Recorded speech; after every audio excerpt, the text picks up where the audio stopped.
Hello everyone, আশা করছি সকলেই ভালো আছো। সকলকে আমার ইউটিউব চ্যানেল নলেজ ব্যাংক টুকেতে স্বাগত।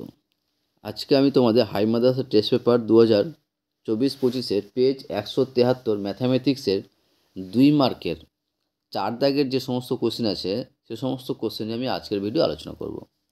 অ্যান্সারগুলো বলার আগে তোমাদের বলবো, চ্যানেল নতুন থাকলে চ্যানেলটিকে সাবস্ক্রাইব করে নিও এবং তার সাথে সাথে পাশে থাকা বেল আইকনটি ক্লিক করে নিও, যেন পরে ভিডিও দিলে তোমরা সেই ভিডিওটার নোটিফিকেশন সঙ্গে সঙ্গে পেয়ে যাও। এবং ভালো লাগলে অবশ্যই বন্ধুর সঙ্গে শেয়ার করবে এবং কমেন্ট করে জানাবে, ঠিক আছে? তো 173 পেজে 4 নম্বর কোশ্চিন, 4 দাগের যে 2 মার্কের কোশ্চেনগুলো আছে দেখো, তার মধ্যে ফার্স্টে যে কোশ্চেনটা আছে বলেছে যে একটি শিশুর ওজন প্রতি বছর 10% বৃদ্ধি পায়। একটি শিশুর ওজন প্রতি বছর 10% বৃদ্ধি পায়। বর্তমানে শিশুটির ওজন যদি 10 কিগ্রা হয়, তাহলে 2 বছর পরে শিশুটির ওজন কত হবে সেটা বের করতে বলেছে। তো প্রথমে দেখো, প্রথমে আমার দেওয়া আছে যেটা যে শিশুটির বর্তমান বয়স দেওয়া আছে কত, শিশুটির বর্তমান ওজন দেওয়া আছে 10 কিগ্রা। শিশুটির বর্তমান ওজন দেওয়া আছে 10 কিগ্রা। তাহলে 10% বৃদ্ধিতে পরের বছর অর্থাৎ 1 বছর পরে শিশুটির ওজন কত হবে? 10% বৃদ্ধিতে শিশুটির বয়স হবে পরের বছরে আর কি, ঠিক আছে? পরের বছরে যে 10 + 10 × 10/100 কিগ্রা, তার মানে কত পাচ্ছি 10 + 1 কিগ্রা সমান 11 কিগ্রা। এটা হচ্ছে পরের বছর, অর্থাৎ 1 বছরে শিশুটির বয়স হলো, মোট বয়স হলো এতটি, যে 10% বৃদ্ধির পরে। আবার কি বলেছে যে 2 বছর পরে শিশুটির বয়স কত হবে। তো আবার পরের বছর তো কত হয়েছে, 11 বছর হয়েছে।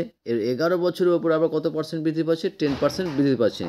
তাহলে 2 বছর পরে এটা হবে না, হ্যাঁ, 2 বছর পরে শিশুটির ওজন কত হবে? 2 বছর পরে শিশুটির ওজন হবে যে 11 + 11 × 10/100। ওকে, 11 + 11 × 10/100 সমান কী পাচ্ছি যে 11 প্লাস, এখানে একটা শূন্য কেটে যাচ্ছে, তাহলে পেয়েছি 11/10, ঠিক আছে? এটাকে যদি আমরা ক্যালকুলেশন করি, তাহলে ক্যালকুলেশন করলে পাবো নিচে 10 আর উপরে হচ্ছে 110 + 11, ওকে, +11। তারপরে দেখো কি পাচ্ছি, তারপরে আমরা কত পেলাম যে 110 + 11/11 সমান কত পাচ্ছি যে 121/11।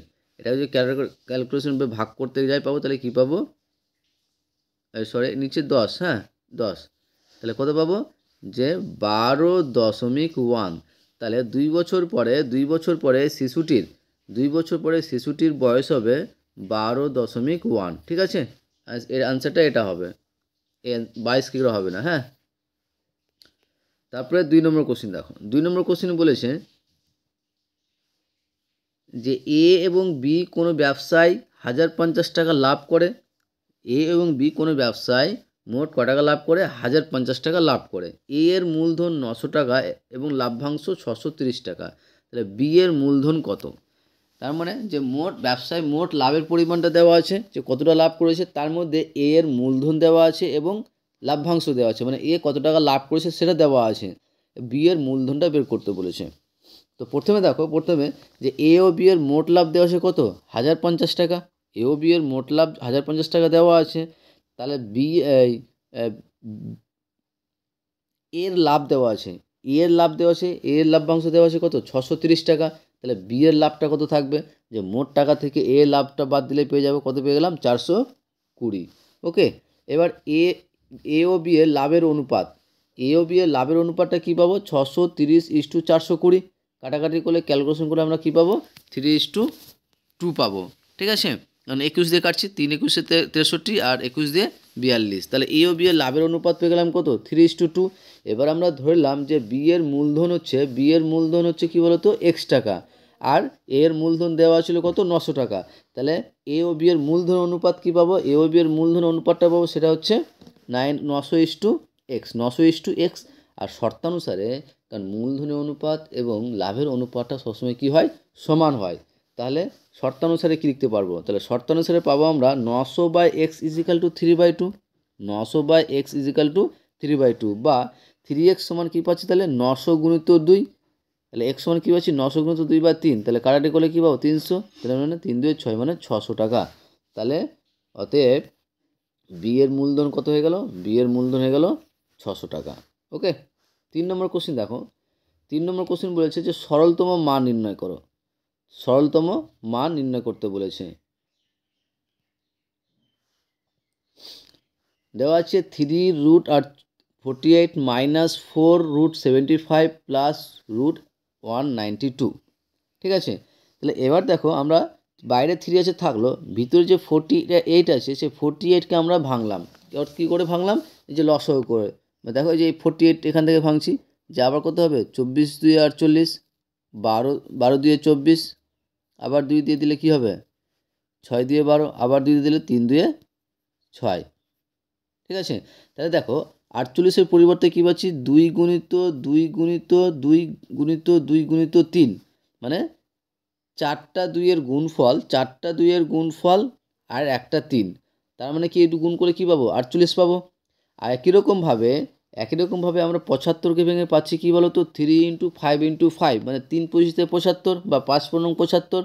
ওকে, তারপরে 192কে ভেঙে পাচ্ছি এইটুকুটা, আমরা 192কে ভাঙতে গিয়ে কী পেয়েছি 2 × 2 × 48, আবার 48-এর পরিবর্তে কী পেয়েছি, তো দুটো থাকলো এবং 48-এর পরিবর্তে 2 × 2 × 2 × 3, মানে বুঝতে পারলে, তাহলে এটুকু ভেঙে পেলাম। এবার দেখো যে 3 × থাকলো, এবার বর্গমূল কি দুটার পরিবর্তে, দুটা গুণের পরিবর্তে একটা বসাবো, এখানে দেখো 2 গুণিত 2 আছে এবং আবার একটা 2 গুণিত 2 আছে, তার মানে কত 2 বেরোবে 2 গুণিত 2 বেরোবে, তাহলে কি 4, 2 দিয়ে 4, তাহলে 3 × 4√3 মাইনাস এখানে 5 বেরোচ্ছে, তাহলে 4 × 5√3, এখানে তোমার দেখো 2 × 2 × 2, মানে 3টা 2-এর গুণফল বেরোচ্ছে, আর 3টা 2-এর গুণফল হচ্ছে 8, আর ভিতরে √3 থাকুক, তাহলে পেলাম এখানে 12√3 মাইনাস 20√3 প্লাস 8√3।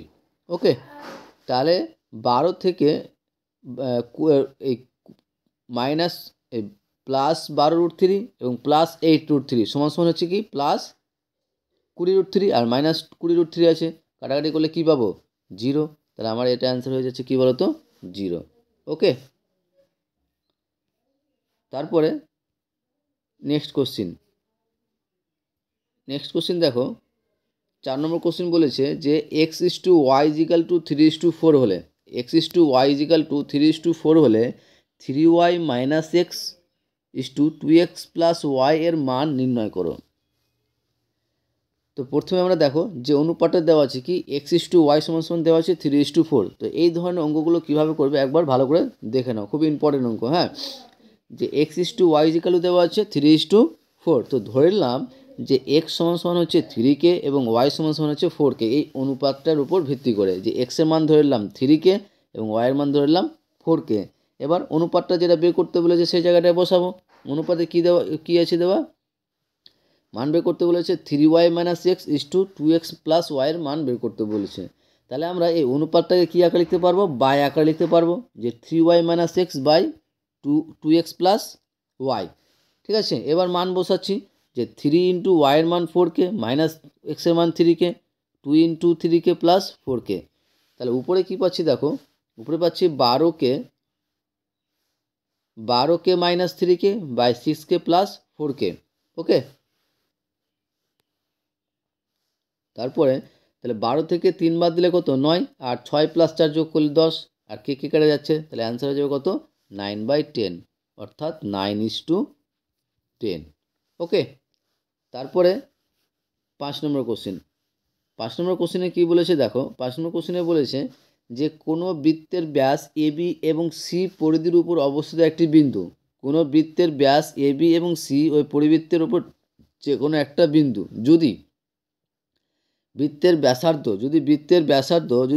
ব্যাসার্ধটা 5 সেমি হয় এবং AC জায়ের দৈর্ঘ্য যদি 6 সেমি হয়, তাহলে BC জায়ের দৈর্ঘ্যটা বের করতে বলেছে। ওকে, তাহলে কীভাবে বের করছি দেখো, ফার্স্ট বৃত্তের ব্যাসার্ধ দেওয়া আছে এবং AC দেওয়া আছে, মানটা শুধু লিখলাম যে বৃত্তের ব্যাসার্ধ 5 সেমি এবং ACর মান দেওয়া আছে কত 6 সেমি।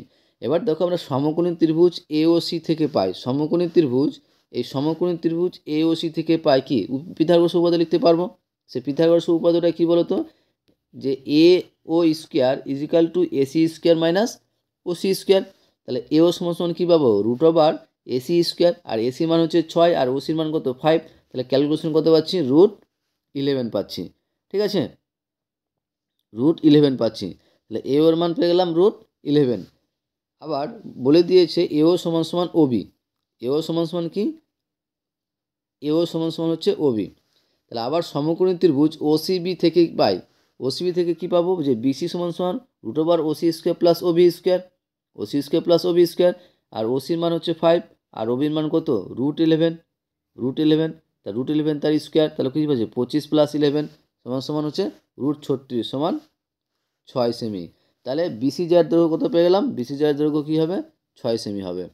ওকে, তারপরে 6 নম্বর কোশ্চিন, 6 নম্বর কোশ্চিন কী বলেছে দেখো,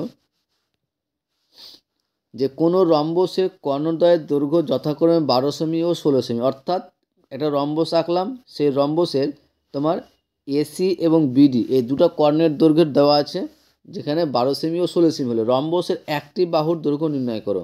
আর রম্বসের প্রতিটি বাহুর দৈর্ঘ্য সমান, একটা বাহুর দৈর্ঘ্য বের করতে বলেছে, হয় এবি বা বিডি বিসি বা সিডি বা এডি, যে কোনো একটা বাহুর দৈর্ঘ্য বের করতে বলেছে।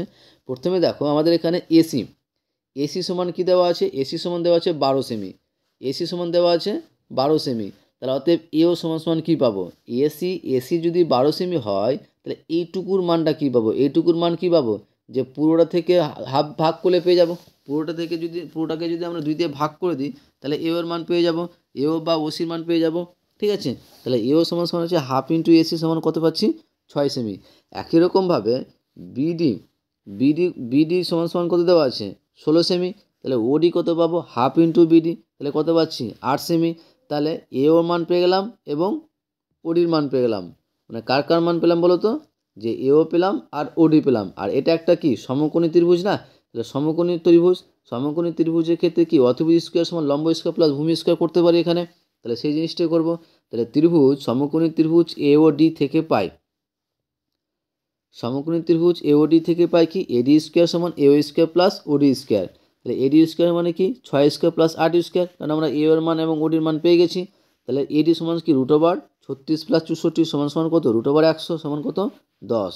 তাহলে এডি বাহুর, তাহলে রম্বসের একটি বাহুর দৈর্ঘ্য কী পেয়ে গেলাম আমরা, কী বলো তো 10 সেমি পেয়ে গেলাম। ঠিক আছে, সেটা একটু অন্যভাবে করা হতো, তুমি যদি বলতে যে না আমি এখানে ওডির পরিবর্তে আমি যদি এই টার্মটা নিতাম, ওডির পরিবর্তে যদি বিও নিতাম বা ওবি নিতাম, সেইভাবে করলেও কিন্তু হবে। ওকে, তারপরে 7 নম্বর,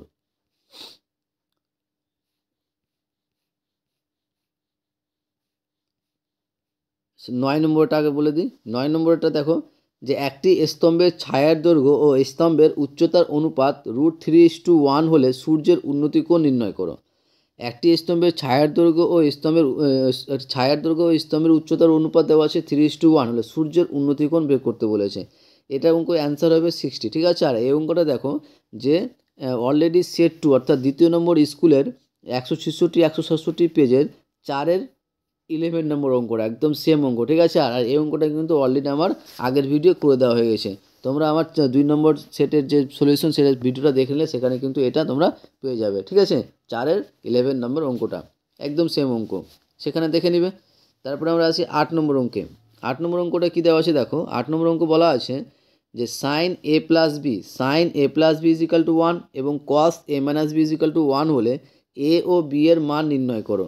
sin a + b = 1 এবং cos a - b = 1 হলে a ও b এর মান নির্ণয় করতে বলেছে। ফার্স্ট sin a + b = 1 এবং cos a - b = 1।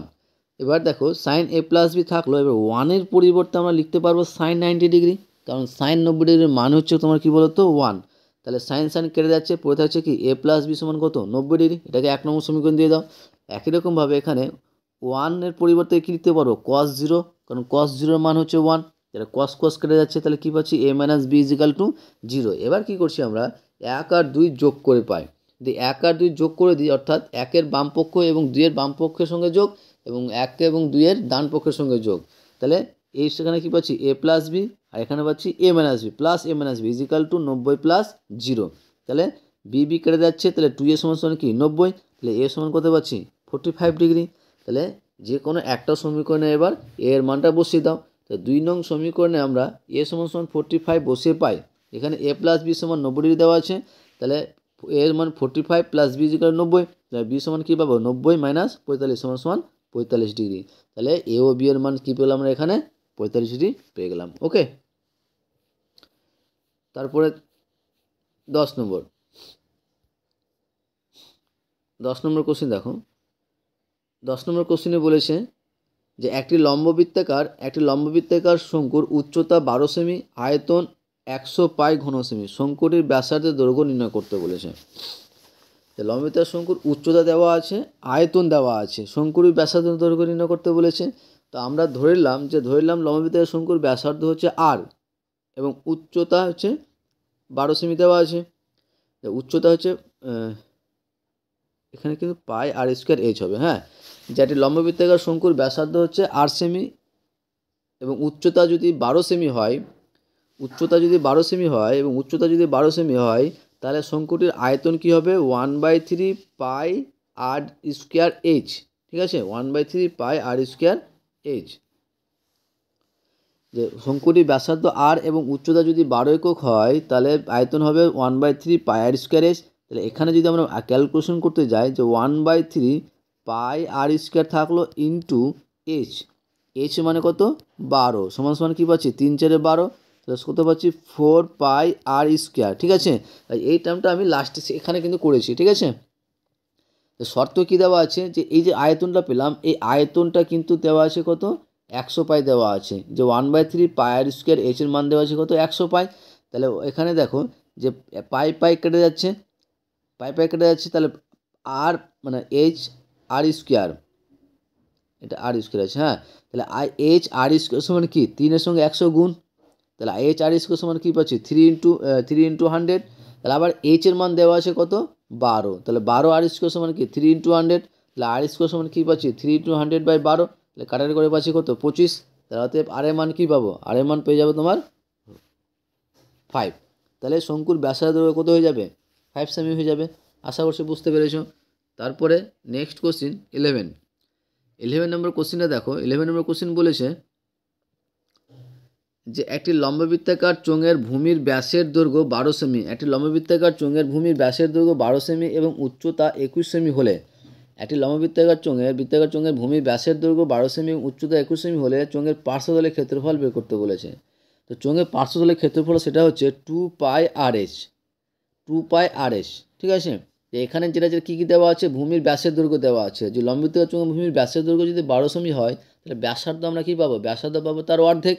তাহলে ব্যাসার্ধ কী হয়ে যাবে 12/2 সমান 6 সেমি। তাহলে ভূমির ব্যাসের দৈর্ঘ্য পেয়ে গেলাম, ব্যাসার্ধ পেয়ে গেলাম, আর উচ্চতা দেওয়া আছে কত এইচ। তাহলে চোঙের পার্শ্বতলের ক্ষেত্রফল আমরা কী পাবো 2 পাই আর এইচ। তাহলে 2 পাই আর এইচ, তাহলে মান বসাবো যে 2 ইন্টু পাই মানে হচ্ছে 22/7 ইন্টু আর এর মান হচ্ছে 6 এবং উচ্চতা মান হচ্ছে 21। তাহলে ক্যালকুলেশন করে কাটাকুটি করে পড়েছি আমরা 792। আশা করছি বুঝতে পেরেছো। এবার আমরা আছি 12 নম্বর কোশ্চিন এবং এই পেজের লাস্ট কোশ্চিন, 2 মার্কের 4-এর লাস্ট কোশ্চিন। এবং লাস্ট কোশ্চিনটা বলার আগে তোমাদের বলবো, চ্যানেল নতুন থাকলে চ্যানেলটিকে সাবস্ক্রাইব করে এবং তার সাথে সাথে পাশে থাকা বেল আইকনটা ক্লিক করে নিয়ে যেন পরের ভিডিও দিলে তোমরা সেই ভিডিওটা নোটিফিকেশন সঙ্গে সঙ্গে পেয়ে যাও। এবং ভালো লাগলে অবশ্যই বন্ধুদের শেয়ার করুন, কমেন্ট করে জানাবে। এবং তার সঙ্গে বলে দিই, যদি তোমরা পিডিএফ নিতে চাও, এই যে ক্লাসগুলো করছি 2 মার্কের, 1 মার্কের এবং 2 মার্কের ম্যাথের, শুধু ম্যাথের জন্য নিতে হবে, তাহলে 50 টাকা আমাকে পে করতে হবে। সে পেটা করতে হবে তোমার হোয়াটসঅ্যাপে আমার যোগাযোগ করে 8145150357। ঠিক আছে, এই পিডিএফের জন্য। আর নাহলে আমি ভিডিও ছাড়ি, তোমরা ভিডিও দেখে করতে পারো। ঠিক আছে, আর যদি তোমরা সময় নষ্ট করতে না চাও, তাহলে পিডিএফটা নিয়ে শুধু ভিডিওটা একবার দেখে নেবে, দেখে কিভাবে হলো অঙ্কগুলো কীভাবে আসছে, তাহলে তোমাকে আর অতটা খাটতে হবে না। তুমি পিডিএফগুলো বের করে নেবে, তাহলে তোমাকে খাতায় লিখতে এত টাইম নষ্ট করতে হবে না। ঠিক আছে,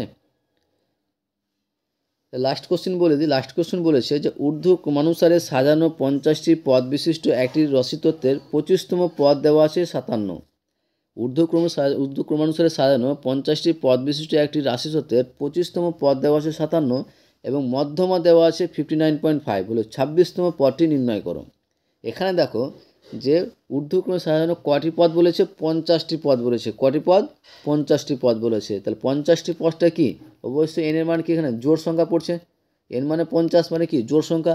আর জোড় সংখ্যা থাকলে তার মধ্যমা কীভাবে বের করতে হয়, যে সেই 50টা পদের মাঝখান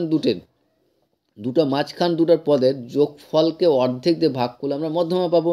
তার মানে 26তম পদটি যদি আমরা এক্স ধরলাম যে 26তম পদটি হচ্ছে এক্স, এবং এখানে এন সমান 50 মানে জোর দেওয়া আছে, তাহলে মধ্যমা কী পাবো? তাহলে মধ্যমা পাবো আমরা যে হাফ ইন্টু 25তম পদ প্লাস 26তম পদ। এটা তো আমার ফর্মুলা। যদি জোড় সংখ্যা এন এর মান যদি জোড় সংখ্যা হয়, তাহলে ফর্মুলা হবে যে মাঝখানে যে দুটো পদ থাকবে তাদের যোগফলকে 2 দিয়ে ভাগ, অর্থাৎ হাফ ইন্টু 25তম পদ প্লাস 26তম পদ। ঠিক আছে, 25তম পদ প্লাস 26তম পদ। তাহলে 1/2 ইন্টু 25তম পদের মান দেওয়া আছে তোমার 57, এবং 26তম পদ আমরা ধরে নিয়েছি এক্স। তাহলে 1/2 57 প্লাস এক্স, আর এইটা সমান দেওয়া আছে আবার 59.5, মানে মধ্যমাটা দেওয়া আছে। তাহলে শর্তানুসারে কী দেওয়া আছে? তোমরা কিন্তু এখানে শর্ত লিখবে না, হ্যাঁ, শর্তানুসারে লিখবে যে 1/2 57 প্লাস এক্স সমান 59.5 সমান কী পাচ্ছি, যে 57 plus x is equal to 59.5 into 2 দিয়ে গুণ করলে কী পাবো? 119। তাহলে এক্স সমান কী পাচ্ছি? 119 মাইনাস 57 সমান 62। ঠিক আছে, তাহলে অতএব 26তম পদটি হলো কী হলো? 26তম পদটি হচ্ছে 62। ওকে, আশা করছি তোমাদের ভিডিওটা ভালো লেগেছে। ওকে, থ্যাংক ইউ ভিডিওটা দেখার জন্য।